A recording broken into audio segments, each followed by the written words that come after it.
Bonjour, nous sommes le 24 Elul 5785. Il ne nous reste pas beaucoup de jours avant Rosh Hashanah. Plus précisément, je pense 6 jours, puisque c'est mardi prochain, donc lundi soir. Et c'est le 17, nous sommes le 17 septembre 2025. J'ai pensé que ce serait bien de parler de Shema Israël. Shema Israël, c'est les deux mots que la plupart du peuple juif connaissent, à tel point que je ne me rappelle plus exactement quel rave qui avait échappé bien sûr à l'Holocauste, et il était arrivé dans un endroit qui était chrétien. Je pense que c'était une église ou une institution chrétienne où il cherchait des juifs qui auraient été sauvés là-bas pour échapper aux nazis. Et donc ces juifs ont été cachés et malheureusement ils ont été imprégnés de la foi chrétienne, et puis on leur enseignait toutes leurs affaires là, le catéchisme et compagnie. Et lui, il était là pour essayer de retrouver des enfants juifs qui étaient donc captifs, si vous voulez, d'une certaine manière. Mais ils avaient été sauvés par ces curés, ces moines, etc. Donc, quand il était en face de tous les enfants, il a demandé à les rencontrer, et il a proclamé, il a dit Shema Israël, et les enfants, beaucoup d'enfants qui étaient parmi peut-être 200 ou 300 enfants qui étaient dans cette institution, ont continué Hashem Elokeinu Hashem Echad. Ce pasouk, ce verset, est le verset que Yaakov Avinu a entendu de la part de ses enfants avant qu'ils ne meurent, et qui lui ont montré qu'ils étaient tous unis autour de la foi en Akadosh Baruch Hu, et qu'ils étaient unis et qu'ils faisaient un.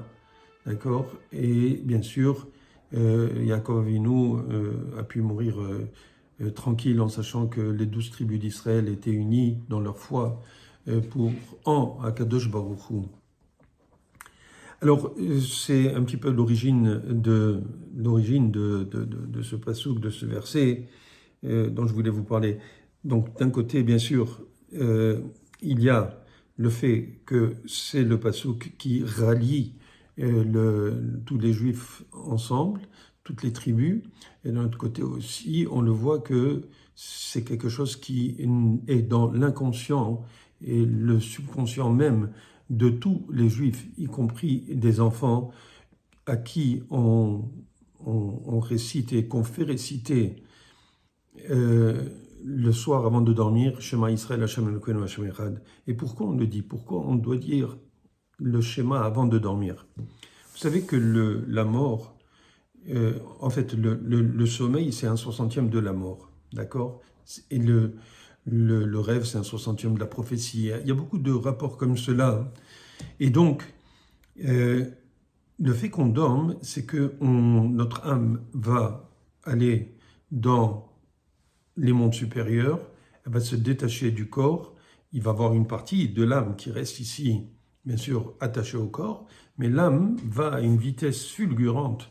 Je ne sais pas si c'est la vitesse de la lumière multipliée par je ne sais pas combien, mais l'âme est spirituelle, et quand, bien sûr, c'est quelque chose qui est qui n'est pas touchable, qui n'est pas palpable, c'est quelque chose qui est, comme on dit en anglais, ethereal. Et donc, cette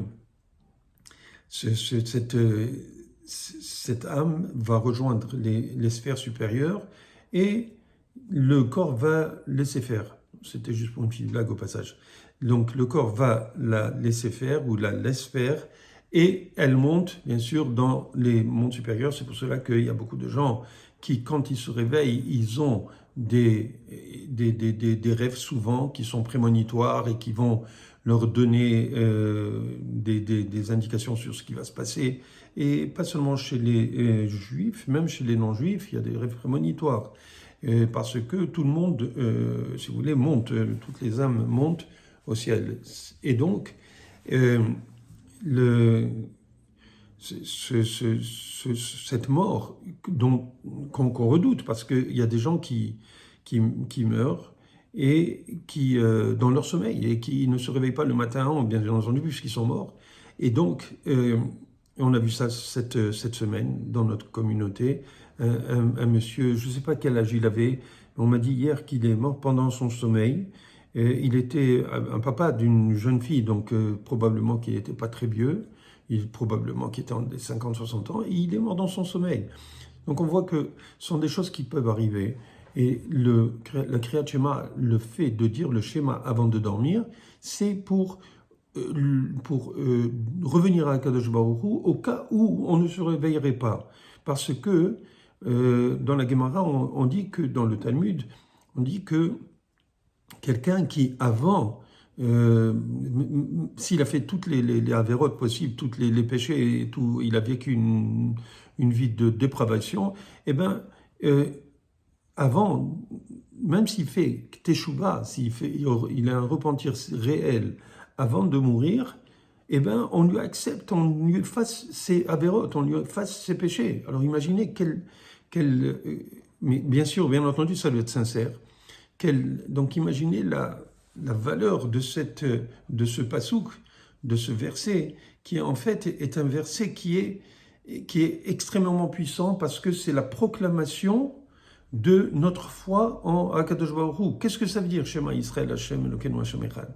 Shema Israël, écoute Israël. Donc ça, c'est les enfants de Yaakov, parce que Yaakov s'appelle Israël. Donc ils lui ont dit, écoute Israël, Hashem Elokeinu, Dieu, Hashem, le nom de Dieu, le nom, si vous voulez, le nom principal de Akadosh Baruch Hu, qui est Yud Ke Vav Ke, qui est Hachem, on dit Ado et la suite, je ne peux pas dire le nom, Elokeinu, notre Dieu, d'accord, Hachem, donc encore une fois, le nom, Yud Ke Vav Ke, c'est Ado, etc., Echad, il est unique.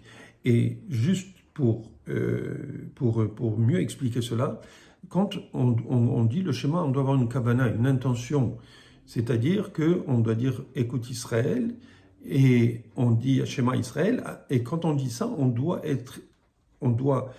penser qu'on est en train de témoigner, comme quoi Akadosh Baruch Hu est, comme quoi on va témoigner que Akadosh Baruch Hu est éternel, puisque Yud Ke Vav Ke, qui est le nom de Dieu, comme je dis Ado, eh bien c'est là, si vous voulez, ça comporte le fait qu'il y a on peut dire le Haya, puisque Yud et Vav et He, avec ces lettres-là, on peut écrire Haya, il était.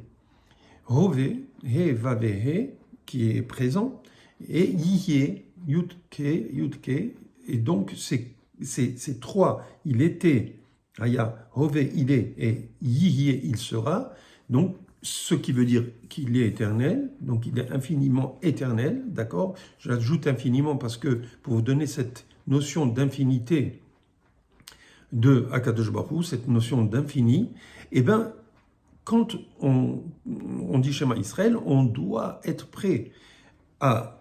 On dit qu'on va témoigner de cela et qu'on accepte de donner sa vie, même s'il faut donner sa vie, pour Akadosh Baruch Hu, eh ben on est prêt à le donner. Ça veut dire quoi? Ça veut dire que si, par exemple, comme ça est arrivé souvent, des chrétiens ou des musulmans ou n'importe quel, les goïs qui voulaient asservir, si vous voulez, le peuple juif, ou un juif, il lui disait de se prosterner devant la croix ou d'abjurer la foi, eh ben, ils étaient prêts, ils l'ont fait, énormément de juifs l'ont fait, et n'ont pas abjuré. Ils ont résisté et ils sont morts, brûlés sur le bûcher pour ne pas abandonner la foi. Alors, quand on dit le Shema Israël, on doit penser à cela, qu'on est prêt à donner même son âme, d'accord, pour Akadosh Baruch Hu. Et bien sûr qu'on accepte le Hol Malchut Shamayim, c'est-à-dire on accepte le joug divin. Donc tout cela, c'est au début du schéma Israël. Ensuite, Hachem, donc quand on dit le nom de Dieu, on proclame qu'il a toutes les capacités, qu'il est Adonakol, qu'il est le patron de tout, et qu'il est infini. Il est Haya Oveiye, il est Israël, il est éternel. C'est Yud Kevavke, c'est Ado, c'est le mot. L'éternel, Elokenu, Takif, il est puissant, d'accord? Ba el Echolet, il a tous les pouvoirs et il a la capacité et tous les pouvoirs. Baal Kohot Kulam. Donc, et ensuite, on répète encore le nom de Dieu, qui veut dire qu'il est éternel, d'accord? L'éternel, Yud Kevavke. Ehad, il est unique, c'est-à-dire il est un. Il est un, pas unique dans le sens qu'il est unique, il n'y a que lui, mais qu'il est un, ça veut dire qu'il a tout en lui, il contient tout, il est tout. Nous sommes dans lui, la matière est dans lui, le cosmos est dans lui. C'est cela qu'on est en train de proclamer. Pas seulement qu'il est unique et qu'il n'y a que lui dans le monde, qu'il y a un Dieu, mais qu'il a cette caractéristique, cette propriété d'être tout, d'être lui. Ça veut dire, autrement dit, tout ce que vous voyez, ce que vous pouvez imaginer, les galaxies, le cosmos, ce n'est qu'une partie de Dieu. Et nous sommes une partie, bien entendu, au niveau physique et au niveau spirituel. Et donc, on est en train de proclamer qu'on fait partie de lui aussi, d'accord? Alors, quand quelqu'un a tout cela en tête et qu'il le proclame avant de mourir, il est en train de proclamer, à moins qu'il soit quelqu'un de faux, quelqu'un de malhonnête, quelqu'un qui ment, qui se ment à lui-même, quelqu'un qui je ne sais pas, par quel phénomène il est en train de dire n'importe quoi, et bien, donc il dit la vérité. Donc, à moins qu'il soit ça, donc il dit la vérité. S'il dit la vérité, c'est qu'il le pense et qu'il le sait. Des gens le font par, par acquis de conscience, ils disent, bon, ok, je vais dire le schéma, et puis on ne sait jamais s'il y a un Dieu. Non. On parle de ceux qui le font, de ceux qui pensent, de ceux qui ont l'intention, de ceux qui pensent à toutes ces intentions dont je vous ai parlé, quand on dit schéma Israël, à toutes ces pensées qu'on doit avoir. Et c'est comme ça qu'en fait, on fait la mitzvah. La mitzvah, c'est qu'on prend conscience, en fin de compte, au moins 3 fois par jour, puisque c'est avant de dormir, d'accord, le matin à la tefila et le soir à Arvit. Donc on a 3 fois où on dit le schéma, on proclame 3 fois, comme quoi on croit absolument en Akadosh Baruch Hu, on croit à son unicité, à son unité aussi, d'accord? Son unité qui dit encore une fois qu'il contient tout et qu'il n'y a que lui en fin de compte. Qu'en fin de compte, après la disparition de ce monde, eh ben, en fin de compte, il ne disparaît pas, il est absorbé par Dieu. Il est aspiré par Akadosh Baruch Hu. Vous comprenez? C'est-à-dire qu'après le Olam Haba, après les 6000 ans, il y a le Olam Haba, 7000 ans, etc. Il y a un processus. Après, le monde revient à Akadosh Baruch Hu. Et quand Dieu a créé le monde, de lui-même, il a créé à travers certains processus, il a créé le monde physique où on est et d'où je vous parle. Voilà, à moins que vraiment on soit dans l'irréel, et bien voilà, on est issu de cette création de Akadosh Baruch Hu qui en fin de compte fait partie de lui. Donc quand on a compris tout cela et qu'on l'a intégré en nous et qu'on le proclame 3 fois par jour, eh ben, qu'est-ce qui se passe? En fin de compte, on est en train de se convaincre à nous-mêmes, parce qu'on y pense, parce que si on est honnête, on ne va pas dire quelque chose si on n'est pas d'accord, et donc on est en train de faire une profession de foi, et on est en train de déclarer à Kadosh Baruch Hu qu'on croit en lui. Donc c'est un mérite énorme de le penser, et de l'exprimer, et de le dire, d'accord? Et de le dire à Kadosh Baruch Hu.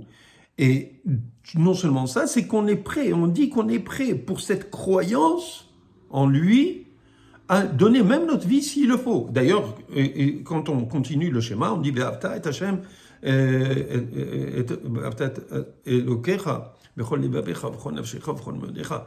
D'accord? Ve'avta et Adonai Elokecha bechol levavecha v'chol nafshecha v'chol modecha. Quand on dit bechol nafshecha, là-bas, Rachid dit, même s'il te prend, tu dois donner ton âme, nafshecha, ton nefesh, Ufron meodecha, et même si tu dois donner tous tes biens pour Akadosh Baruch Hu, tu dois le donner. Bien sûr, c'est lui qui va l'exiger. Il ne faut pas venir dire, bon, moi je donne tout mon argent à Dieu. C'est très gentil, mais Dieu, il n'a pas besoin de cet argent. Il a besoin de ton adhésion à lui. Vous comprenez? Il a besoin que tu sois prêt à dire, je crois en lui, même s'il faut donner ma vie pour lui. Et c'est ce qu'Abraham, il a fait. Abraham Avinu, quand Nimrod, il a voulu il a voulu le tuer. Pourquoi? Parce que Abraham Avinu allait contre la volonté de Nimrod, qui lui voulait se prendre pour un dieu. Il voulait se faire passer pour un dieu. Il était très fort, très puissant, mais ça lui a monté à la tête, un petit peu comme tous les mégalos de ce monde. Eh bien, le père comment dirais-je, de Abraham Avinu l'a dénoncé à Nimrod. Et Nimrod a envoyé Abraham dans une fournaise pour le brûler, pour lui dire, alors maintenant si ton Dieu, c'est ton Dieu, il a qu'à et moi je ne suis pas Dieu, on verra qui est plus fort, ton Dieu ou moi. Il a jeté dans cette fournaise, et bien sûr, Akadosh Baruch Hu, il lui a fait ce miracle. Abraham Avinu ne s'attendait pas à ce miracle. Il a fait parce que c'était quelqu'un de principe. Et c'est comme ça le peuple juif. Le peuple juif a des principes. Le peuple juif, même s'il se laisse des fois avoir par le Yetzer Hara, par la conjoncture, par de tous les goïms qui nous entourent, etc. Mais en fin de compte, le peuple juif est revenu, il revient, il est prévu qu'il revienne avant que le Mashiach ne vienne, que le peuple juif reviendra sur cette terre par le mérite du fait qu'il va revenir à Akadosh Baruch Hu.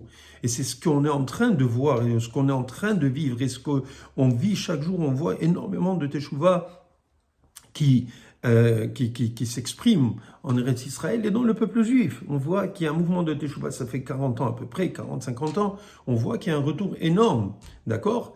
Donc, il y a un renouveau, il y a une résurrection du judaïsme, si vous voulez, parce que avant l'Holocauste, il y avait énormément de juifs, malheureusement, qui se sont assimilés, etc. Donc, il fallait un retour, et ce retour est venu en même temps avec la montée en Eretz Israël, avec le sionisme, et bien sûr, le sionisme a été, si vous voulez, une raison ou un moyen que Akadosh Baruch Hu a choisi pour faire revenir les juifs religieux ou non religieux en Israël. Et bien, au prochain, on voit que même s'il y a énormément de tensions en Eretz Israël entre l'État et entre les religieux et entre les moins religieux et entre l'armée et pas l'armée, etc., il y a quand même il y a des gens qui essaient de détruire ça, malheureusement, il y a une poignée de gens, une poignée, quand je dis une poignée, c'est un pourcentage malheureusement assez important, mais quand même qui fait des dégâts, mais quand même on sent que quand on va en Israël, on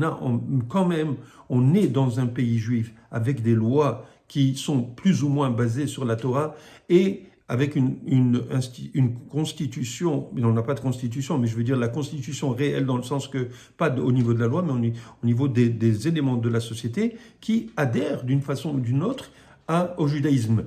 Et quand je dis d'une façon ou d'une autre, chacun avec son niveau, dépendamment des secteurs, dans Eretz Israël, etc. Mais néanmoins, globalement, Eretz Israël, l'État d'Israël a évolué. Pas l'État lui-même, mais je parle le peuple dans Israël a évolué, a fait des progrès. Et Bezrat Hashem, on espère qu'on aura le mérite qu'il y ait une grande majorité du peuple juif qui revienne Bitchouva et que le Mashiach se dévoile bientôt. Donc, ce schéma Israël, c'est le cri de ralliement du peuple juif. Et c'est pour cela que, avant de dormir, on le dit, parce qu'au cas où on ne se réveillerait pas. Et c'est pour cela que quelqu'un qui est prêt de mourir, il va dire le schéma Israël, ou quelqu'un va le lui dire parce qu'il entend. Et on sait que quand quelqu'un écoute, c'est comme s'il disait, d'accord? Alors, même s'il n'a pas la force de le dire, un mourant, il le dit. Pourquoi? Parce que il fait teshuva à ce moment-là. Il voit la mort arriver, et donc il essaye de se rattraper sur tout ce qu'il a fait dans la vie et veut réintégrer la Torah de Akadosh Baruch Hu. Il veut réintégrer la foi du peuple juif en Akadosh Baruch Hu. Et donc ce schéma Israël, c'est pas anodin. Quand on dit le schéma Israël, on doit réellement y penser, on doit réellement adhérer. Et je vais vous dire quelque chose. Nous sommes là au mois de Elul. Vous savez que le mois de Elul, Akadosh Baruch Hu, il vient et il nous dit, je suis là.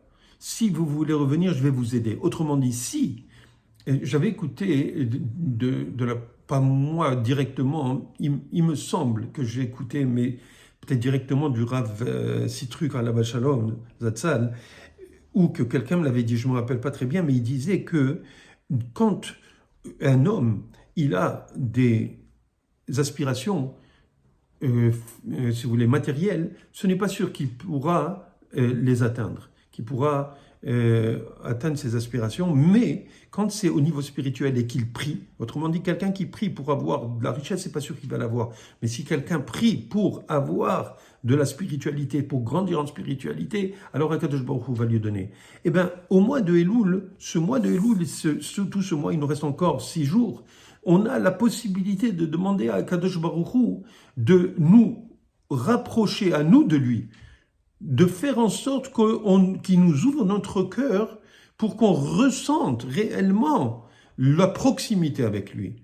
Et bien sûr, à la fin de ce mois d'Elul, c'est Rosh Hashanah, et Dieu va nous juger sur cette envie de nous rapprocher de lui. Si quelqu'un a vraiment envie de se rapprocher de lui, et il le demande sincèrement, et quand il fait une prière, même s'il le dit une seule fois, il dit Shema Israël, Hashem Elkenu, Hashem Echad, il le dit sincèrement, en toute connaissance, en toute raison, parce qu'il a eu cette introspection et qu'il a compris qu'il y a un Dieu sur terre, qu'il y a un Dieu qui a créé ce monde. Et entre vous et moi, depuis quand vous avez vu quelque chose se créer de lui-même? Est-ce que vous avez déjà vu quelque chose qui apparaît de rien du tout? Quand on dit de rien du tout, c'est de rien. On ne parle pas de génération spontanée. On ne parle pas de mouches qui viennent d'un fruit parce qu'il y avait un œuf dedans qui a éclos. Non, ça, c'est parce qu'il y a une raison. Il y avait cet œuf qui était dans le fruit. D'accord? On appelait ça avant des générations spontanées. Non, c'est pas spontané. On parle réellement d'un monde qui arrive de lui-même. Est-ce que vous avez déjà vu ça? Même pas un monde. N'importe quoi qui arrive de rien, d'absolument rien. C'est impossible. Il faut qu'il y ait un créateur. On est d'accord qu'il faut qu'il y ait un créateur? Oui. Vous et moi? Oui. Parce que sinon, d'où vient ce monde? Alors, il y a des gens qui sont tellement intelligents qui disent qu'il a toujours été. Ah oui, il a toujours été.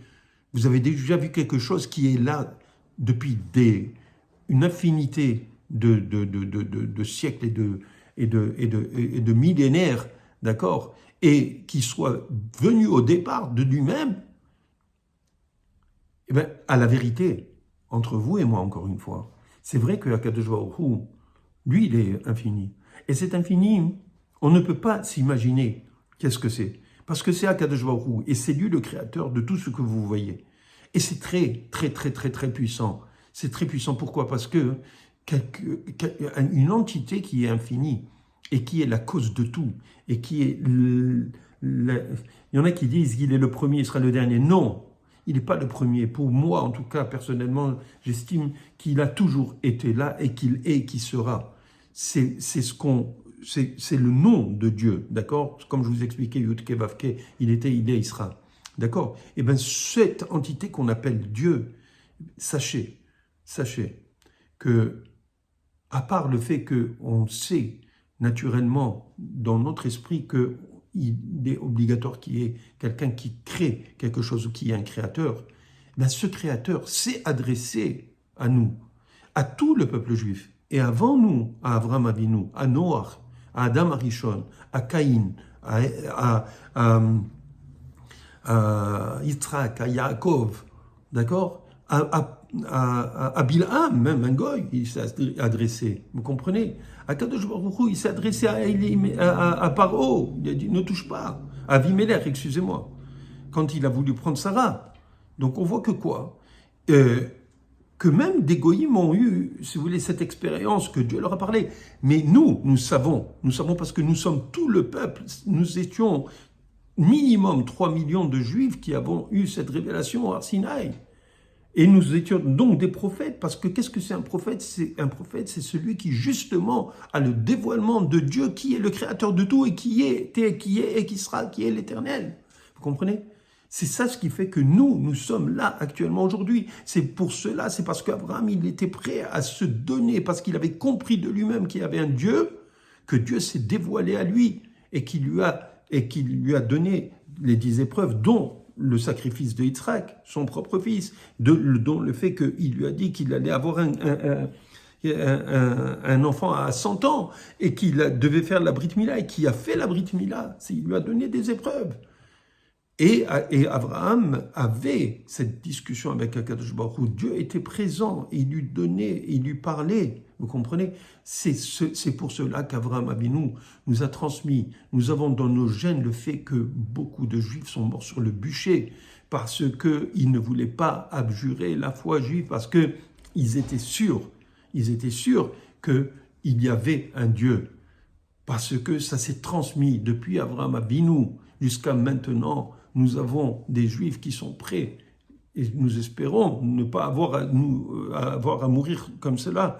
Mais il y a des Juifs qui meurent jusqu'à présent à Kiddush Hashem. Ils sont prêts à mourir pour sauver le peuple juif, au nom de Dieu. Pas parce que juste ils aiment le peuple juif. C'est parce qu'ils croient en Akadosh Baruch Hu. Ils croient que leur sacrifice vaut le coup. Quand il y a des soldats qui meurent et qui sont prêts parce qu'ils croient en Akadosh Baruch Hu, et qui malheureusement meurent, ils meurent à Kiddush Hashem. Ils meurent en sanctifiant le nom de Dieu. De la même manière, des Juifs qui étaient dans les camps de concentration et qui croyaient à Kadosh Baruch Hu, et ils étaient prêts à mourir parce qu'ils sont Juifs, ils ont aussi le Olam Haba. Vous comprenez? Alors, ça, c'est quelque chose qui est en nous. Et c'est pour cela que ce cri de ralliement, Shema Israël, Hashem Elokeinu, Hashem Echad, a traversé toutes les siècles et les millénaires jusqu'à nous, et que nous continuons à enseigner aux enfants avant de dormir, à leur enseigner le schéma, à leur faire le schéma. Vous comprenez? Ça, c'est le peuple juif. C'est comme ça que nous transmettons la foi de père à enfant et de mère à enfant.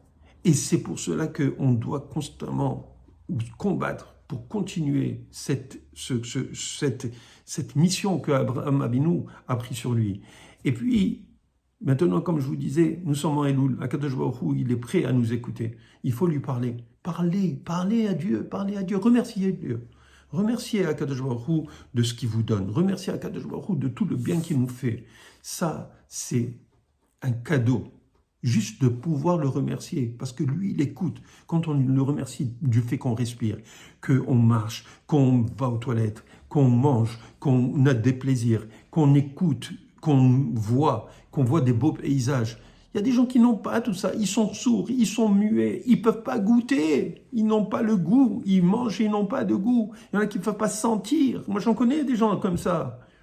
Ils n'ont pas d'odorat, mais ils ont la Torah. C'était une petite blague, en passant. Maintenant, ce que je vous dis, il faut justement remercier Akadosh Baruch Hu constamment. D'ailleurs, on le dit 5 fois par jour dans Modim, dans la Tefila. 2 fois le matin, 2 fois l'après-midi, 1 fois le soir, on dit Modim dans la Hamida. Qu'est-ce que ça veut dire Modim? On reconnaît qu'Akadosh Baruch Hu nous donne tout ça. Quand on le fait, Akadosh Baruch Hu va nous parler, il va se dévoiler à nous. Pas parler comme je vous parle, mais vous allez ressentir. Akadosh Baruch Hu va se présenter à vous d'une manière ou d'une autre, à travers ce qu'on appelle la providence divine, à travers des signes, à travers des signaux, parce que vous le remerciez. Parce que quand vous le remerciez, vous êtes en train de dire Shema Israël. Vous comprenez? Parce que vous êtes convaincu et vous devez être sûr que c'est vrai ce que vous dites. Alors quand vous êtes honnête, quand vous avez recherché Dieu, quand vous avez compris qu'il est là, alors parlez-lui pendant tout le mois d'Elul. Et bien à Rosh Hashanah, lui aussi il va vous parler, lui aussi il va vous juger bien, il va il va nous donner à tous la possibilité de continuer à faire du Kiddush Hashem, à sanctifier son nom. Alors profitons-en, mes chers amis, profitons du fait qu'on peut parler, qu'on peut remercier Akadosh Baruch Hu, qu'on peut le ressentir, qu'on peut le pleurer de sentiments. Quand on exprime cela, Akadosh Baruch Hu, sachez qu'il sonde les cœurs, il sonde les reins, il sait exactement ce qui se passe. Alors, de nous, et pas juste nous, c'est tout le monde, toutes les créatures, il sait qu'est-ce que nous ressentons. Alors ressentons, mes chers amis, ressentons, et passons, Bezrat Hashem, un bon jugement, que Akadosh Baruch Hu nous juge pour la vie, pas nous seulement, nous, nos familles, nos frères, nos sœurs, nos amis, et toutes nos communautés, que nous soyons proches de lui, qu'il nous pardonne à Kippour de tout ce qu'on a fait, parce que d'abord il faut reconnaître sa royauté. Quand on est à Rosh Hashanah, on sonne, on fait le chauffard et on reconnaît la malchoute de Akadosh Baruch Hu, la royauté de Akadosh Baruch Hu sur nous. Quand on l'aura fait, Akadosh Baruch Hu va nous pardonner à Kippour aussi. Alors voilà, je nous souhaite cela à tous.